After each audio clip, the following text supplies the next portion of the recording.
In just a moment, X-1. But first, there's a certain water commissioner whose interest in the ladies sometimes overshadows his interest in civic affairs.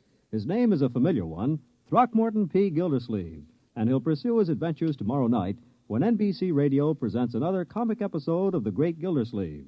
So when you hear the familiar voice and hearty laugh of the water commissioner from Summerfield tomorrow, why, stay tuned and enjoy another romantic scramble with the one and only The Great Gildersleeve on this NBC station. And now stay tuned for X-1 on NBC.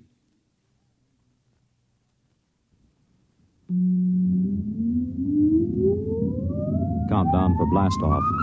X-5, 4, 3, 2, X-1, fire.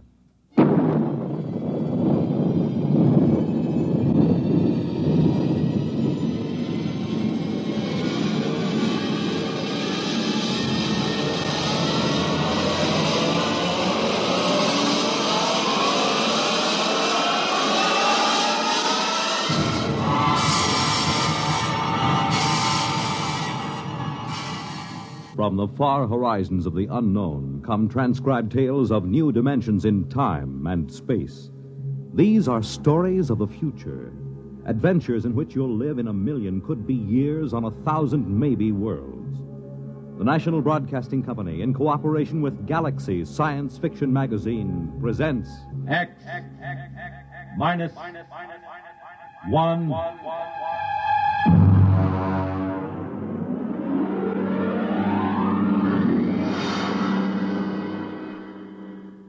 Tonight's story, The C-Chute, by Isaac Asimov.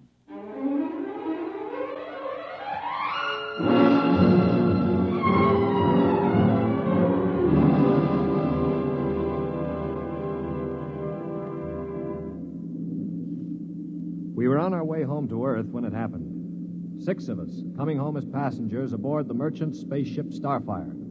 At the start of the Second Interstellar War, the one between Earth and the planet Kloros. And then it happened.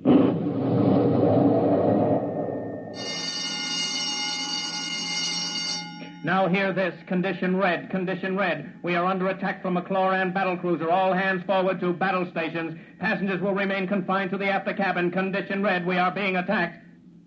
The interception by the Kloran cruiser, the murderous running jewel of energy blasts and force field defenses.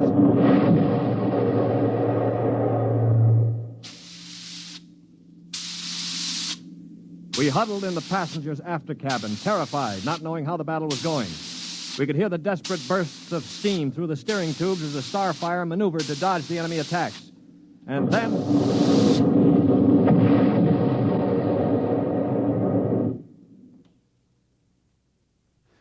Now what? The beginning of the end, you might call it. Well, what does it mean, Stuart? You were a space pilot? It means our generators have been drained of energy. We can't fight back. But, All right, monsieur, don't worry. They won't destroy us. They need our ship too badly. They'll simply board us and take over. But what about the crew? The crew, Colonel? If they have any sense, they'll surrender. If they choose to fight, they'll... Now, they're coming aboard. Now, be very still. Oh, Mother in heaven, help us. Be still. If only those fools on deck will surrender without a struggle. They are fighting. Yes, it's the end. We've got to help them. All right, don't open that door. We just can't let them die. You can't help them. I'm going. Stop him! All right. Aristide. Shut the door quickly. Aristide, my brother. That poor fool. I'll get them. My brother, I swear to you, I'll get them. Yeah, you better cover his body. The brutes. The monstrous green-skinned brutes. They're no more brutes than we are, Colonel. This is a war. Are you defending them? I'm merely pointing out the facts. I ought to strangle you. Why not save it for the Kloros? I will. I promise you I will. Well, they're probably deciding right now what to do with us. We might as well settle down and wait.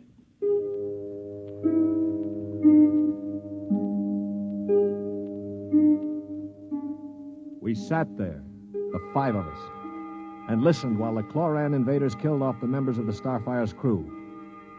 Among us was Colonel Anthony Wyndham, an old Colonel Blimp type with a lame leg. Wyndham had spent his life in the militia back on Earth, but had never seen a battle. There was Demetrius Poliorkitis, who had just watched his brother being killed by a chlorocarbonizer. Poley was a huge man. He and his brother had tried truck farming in Arcturus and given it up after 2 seasons. Then there was LeBlanc, a sensitive, frightened young man of 22, and Randolph Mullen, who looked like somebody's caricature of a bookkeeper, a mild, balding, milquetoast little man. And there was myself, John Stewart. I was the only one who'd ever had contact with the Chloro people. I had a pair of artoplasm hands to prove it. It is quiet now. Yeah, they've finished with the crew. Mr. Stewart, Yes, Mr. Mullen. what do you think will happen next? Well, they'll put a prize crew of 2 aboard and take us to one of their home planets as prisoners of war. Only 2 of the Kloros will stay aboard. Well, 2 is all they'll need. Why, Colonel? You thinking of leading a gallant raid to retake the ship? Well, simply a point of information, Dasher. All right, then let me give you another point of information. If you want to commit suicide quick, just open that bulkhead door. 3 steps inside, you'd fall on your face. But why? Don't you smell anything, LeBlanc? Get close to the door. It smells like gas. Yeah, it is gas. Chlorine gas. They breathe it like we breathe oxygen. They've chlorinated the whole crew's compartment. One big whiff of that and we'd all be dead. So just forget about rushing the Kloros. How do you know so much about their habits, Stewart? I lived on a Chloro planet for 6 months. You see these hands? They were mangled in the oxygenating machinery of my own quarters. They grew these artoplasm things and operated. They're weak, but at least I have hands again. Monsieur Stewart, Yeah. will they kill us? No. Why do you say that? Because in their own way, they're gentlemen. Probably will be interned for the duration. You call them gentlemen. After they killed my brother in cold blood, you call them gentlemen. You know, Stewart, you sound more and more like a blasted Greenie sympathizer. Blasted, man. Where's your patriotism and loyalty? My loyalty is where it belongs, with honesty and decency, regardless of the shape of the being it appears in. This is a ridiculous war. Why are we fighting these people? We can live only on planets with oxygen, and oxygen is poison to them. They can live only in chlorine atmosphere, which is deadly to us. Yet we're fighting them over a bunch of worthless asteroids that neither of us can live on comfortably. Well, it's a matter of principle. It's a matter of stupid pride and greed. I don't like what you say, mister. Why not? Because you talk too nice about these greeny scum. They're good to you, eh? Well, they weren't good to my brother. They killed him. And I think maybe I'll kill you, you rotten greeny... Mullen, grab him. I can't break his hold. They are coming in. Foley, let him go. They saved your life this time. But when I'm finished with them... Quiet. I think they're opening the lock. Well, don't get between us. Foley, don't lose your head. They'll kill us all. I greet you, Earthmen.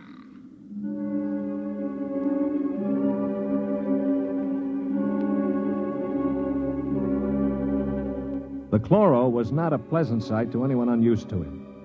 He was about the height of an Earthman, but the top of him was just a green stalk with eyes. He was still wearing a spacesuit to protect him from the oxygen in our compartment. In one of his tendrils, he carried a chloran gun. As he stood in the doorway, I could see Polyarchetes' eyes begin to glisten with rage. Then, with a bellow like a huge bull, he threw himself at the Chloro.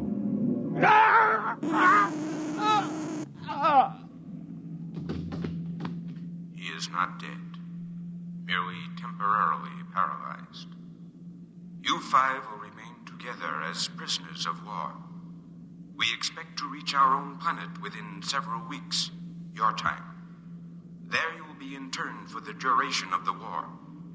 If any of you attempts to leave this compartment, we shall be forced to destroy you. That is all I have to communicate.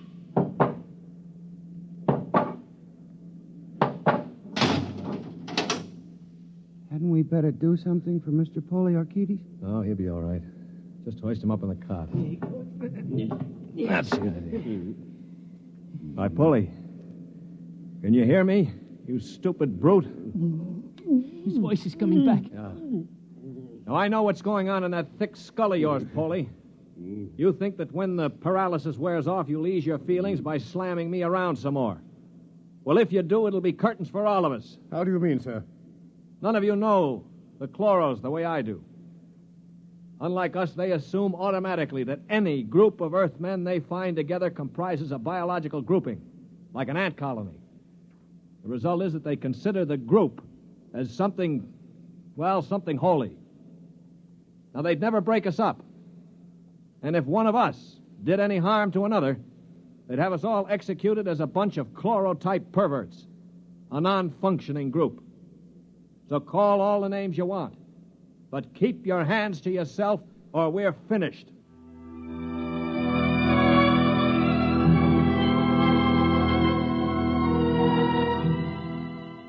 My little speech had a sobering effect on the group. For the next 24 hours, we did little besides eat our rations and think. I tried to evaluate them. The colonel I had figured for an old windbag. Poliorketis was a hate-filled brute. LeBlanc would crack first. He was like a frightened child. Mullen was a nonentity, a mouse instead of a man. Everything he did seemed prissyish. His voice had the quality of furtively rustling underbrush. How long did you say the trip would take, Mr. Stewart? Well, the Kloros said about 2 weeks. Gentlemen, if I may interrupt. Colonel? Now, it has occurred to me that perhaps you know of some weakness that might enable us to overcome these Kloros. The only weakness they've got is that they can't stand oxygen. Oh, but there must be some way to get the best of them, man. After all, there are only now, look, two. Before I answer, Colonel, I have to know your motive. Is it to save your own skin or help Earth win the war? Oh, dash it, man, to help our side, of course. What we're looking for is the way to save the ship for Earth without losing our lives, yes? Well, all right, let's take a vote then. LeBlanc? I have a wife waiting on Earth, Mr. Stewart. I do not want to die. Uh-huh. Hero number 1. What about you, Mullen? I don't see how we could accomplish it without... Hero number 2. Well, Poliorketis? When I kill Kloros, it will be with my bare hands. On their planet, I will kill dozens, I promise you. 3 down. Well, Colonel, don't you want to march to glory, an old militiaman like you? Your attitude is very cynical and unbecoming, Stuart. I see. Well, then I'll have to blow the ship up myself. Stuart! Don't worry, Colonel. I don't intend to be a dead hero. Of course, there is a way we might do it. What did you say, Mr. Mullen? There's a spacesuit and magnetic boots stored in that locker over there. We might be able to reach the control room from the outside of the ship. The outside? But how would we get outside? Well, this compartment has a C-Chute. It must. What is a C-Chute? A C-Chute, my boy, is a casualty chute. It doesn't get talked about much, but all the main compartments have them. They're just little airlocks down which you slide a corpse. Burial in space. Oh, blast it, Mullen. Suppose you did get outside. How could you re-enter the ship? Through the steam tubes, the ones they use to guide the ship. Wait a minute, Mullen. What do you know about steam tubes? I thought you were a bookkeeper. Well, on Arcturus, I got interested in spaceship models. I studied all about them. On my own time, of course. Yeah, naturally. At any rate, I learned that the steam tubes have an access vent directly to the control room for repairs and so forth. And the Kloros, they are in the control room. What do you think, Stuart? Well, it's a video sort of idea, but it might just work. We could get permission from the Kloros to open the C-Chute and bury Polly's brother. And one of us could slip into it, work forward, and climb up through the steam tube. The question being, which one? What about you? You with your loud talk and your sneers. I'm no hero, Polly. I've already said that. My object is to stay alive. The steam tube let go while you were in it, you'd be broiled like a lobster. Now, how about the colonel here? If I were younger, blasted, I'd trounce you. You know very well with my injured leg. Yeah, of course. Not to mention my artificial hands. Well, now, what unfortunate deformities do the rest of us have? Polly? You just keep talking, Mr. Big Mouth, and pretty soon we'll kick your teeth in. Of course, that's your standard reply to everything, isn't it? LeBlanc, will you do it? I cannot. Not even to get back to Denise? Please, I cannot. LeBlanc needn't go. I'll do it. What? After all, it is my idea. Wait a minute. Are you serious, Mullen? Yes. Well, how? I don't understand. Why? Why you? Well, it seems no one else will do it. But that's no reason, man. I can't think of any other. Look here. Do you really intend to go through with it, sir? Yes, I suppose I do. Well, dash it, man. Let me shake your hand. You're an Earthman, by heaven. You do this thing and win or die. I'll bear witness for you.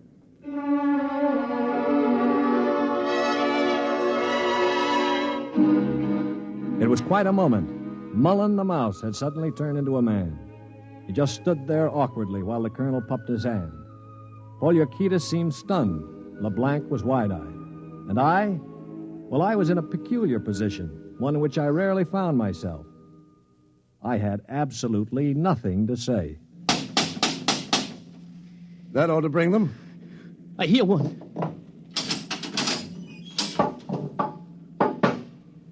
What is it, Earthman? One member of our unit is dead, as you know. We request permission to jettison his body out of the casualty chute. You may do so.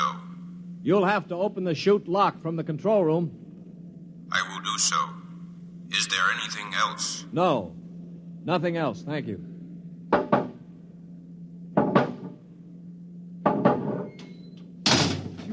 Oh, boy. All right, come on now, we'll have to work fast. Mullen, get into a spacesuit from the emergency locker. Polly, help Mom with those magnetic boots.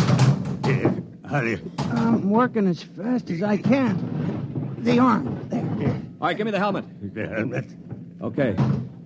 Now, Mullen, you better scratch your nose if you have to. It's your last chance for a while. What about radio contact? You can talk to us. We'll listen in on the helmet set in one of the other suits. The Kloros won't have their set on the interphone frequency. Wait a moment. What for? Dash it, what's he going to use for a weapon? He isn't big enough to fight them barehanded. Ah, no, that's true.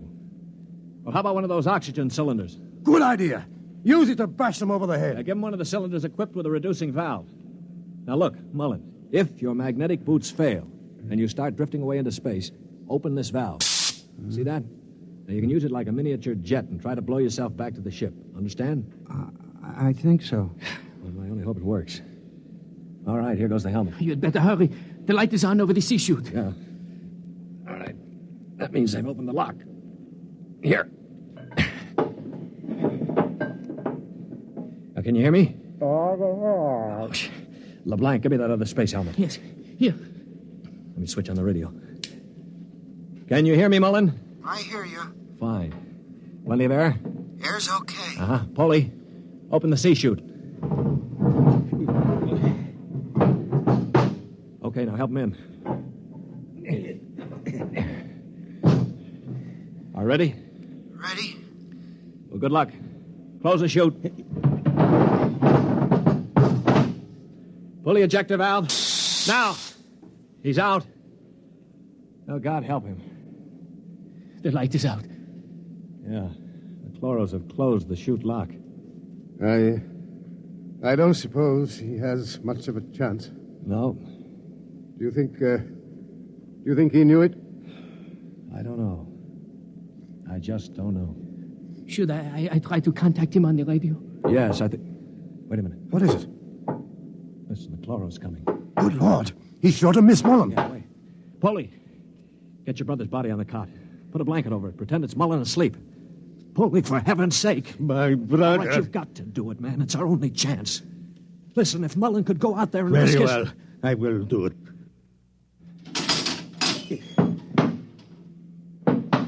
Earthman, Yes. you have jettisoned the body. Yes. Good. Is there something further we can do? No, We are very tired.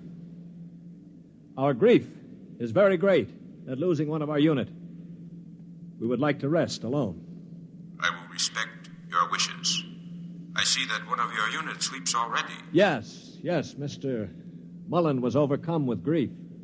I leave you. Oh, brother. Polly, I thought sure you were going to rush him. With that brave little guy out there. What do you think I am, anyway?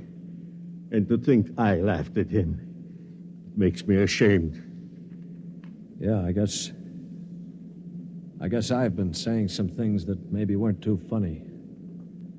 I owe all of you an apology. Do you think it's safe to try the radio? Yeah, we better. Hello? Hello, Mullen. can you hear me? Yes, I hear you. Where are you? I'm standing on the outside of the ship. All right, now take care. One misstep and you'll be marooned in space. Now, can you find the steam tubes? I think I've found one of them already. I can feel the rim. I just hope it doesn't let go when I get inside. Be careful. I'm going into the tube now. I can feel the ladder rungs they use to repair the inside. Yeah, well, keep in contact. I'm in the tube now. Good Lord. They've let go with a blast. Oh, well, it may be the starboard tubes. Mullen! Still here. They use the other tubes, fortunately. Now, if they don't try to correct for over-deflection... Yeah, keep moving. I seem to be... Wait. Yes, I'm at the end of the tube now, where it opens into the control room. Good. Now, look, there's a small metal door there. Can you feel it?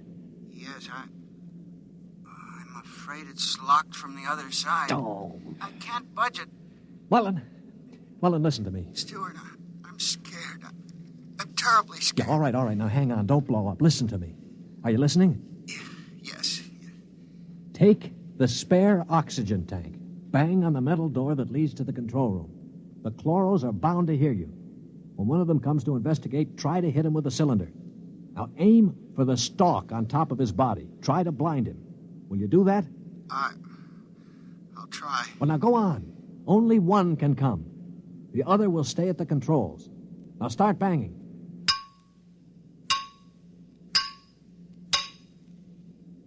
Any luck? No, Wait, I hear something. Something's opening the lock. The door now. I hear... Ah! Mullen, what happened? Mullen, can you hear me? Mullen!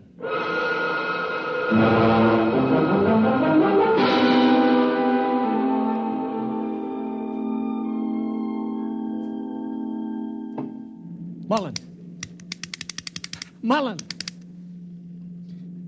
Oh, it's no use. They must have gotten him. Yeah, he was one brave little guy, that one. But suppose they have just got him in the control room. I mean, maybe he's not dead. Well, then maybe one of us could rush them. We could bang on the door and jump the Kloro. the first guy would be a cinch to die. But I would be willing to take the chance. You? Why not? I could try. Not you. I'm the strongest. I do it. Now, listen, you chaps. I'm an old man. I've got nothing to live for anyway. Suppose I throw myself at the ray gun. Wait a minute, what's going on here? 20 minutes ago, there wasn't one of you who'd risk his little finger to get us out of here. Now you're falling all over each other. Maybe Mr. Mullen teaches us a lesson, huh? Yeah. Okay, Polly, give me the wrench. I'll start banging on the door.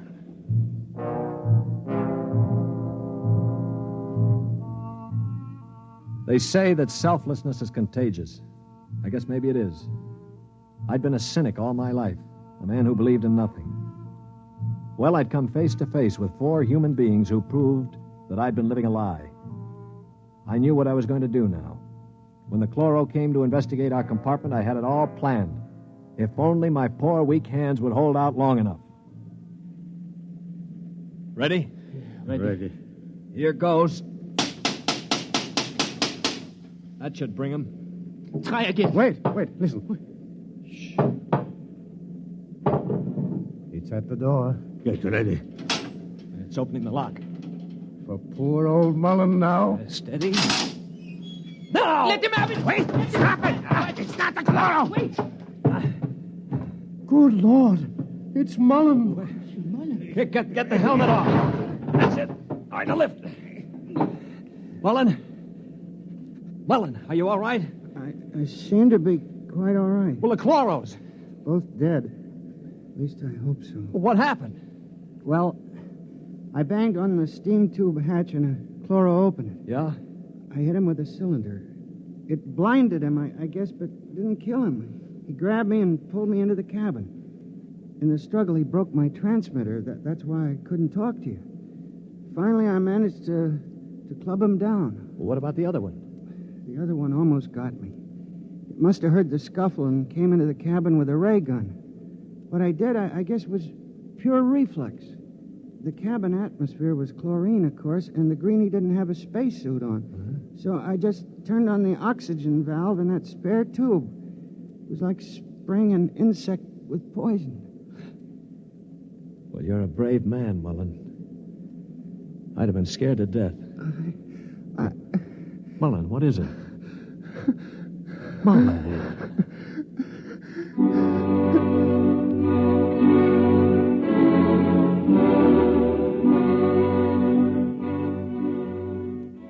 An hour later, false hands and all, I was at the controls of the ship, headed for Earth. We'd gotten rid of the chlorinating equipment and restored the oxygen naturally. Mullen was asleep in the cabin under a sedative, or so I thought until the cabin door opened. Mullen, for Pete's sake, get back to bed. No, I'm quite all right now, really. Do you mind if I watch how you operate the ship? No, not at all. Sit down. You know, I guess I owe you an apology. I didn't think too much of you. That's your privilege. No, it isn't anybody's privilege, Mullen, to despise another. For years now, I've abandoned hope of finding any decency in human beings. I owe you a vote of thanks. You embarrass me, Mr. Stewart. I didn't do it for any heroic reasons, I assure you. Far from it. Well, why did you do it, Mullen? That puzzles me very much. Well, Mr. Stewart, I'm a bookkeeper. 17 years ago, I left Earth to work on Arcturus.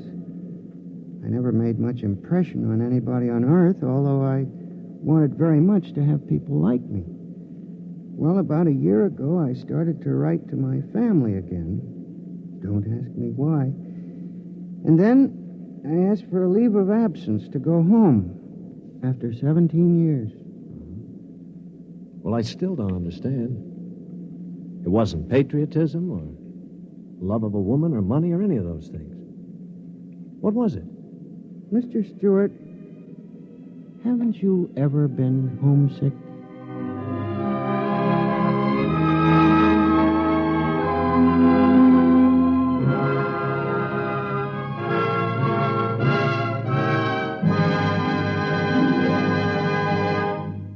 You have just heard X-1, presented by the National Broadcasting Company in cooperation with Galaxy's science fiction magazine, which this month features A Gun for Dinosaur by L. Sprague de Camp, a story of hunters in the bloodiest and most ferocious arena of all prehistoric Earth, where hunting reptile heavyweights is no job for human lightweights.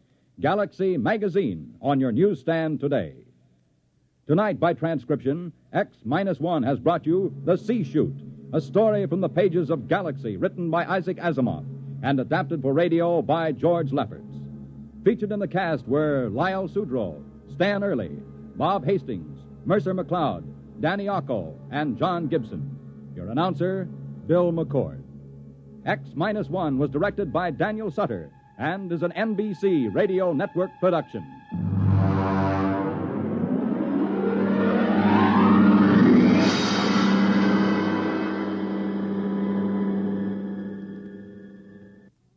Next week, on a distant planet in a forgotten colony of Earth, a man is ordered to commit a murder.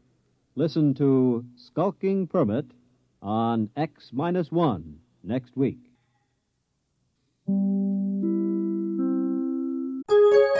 VintageRadioshows.com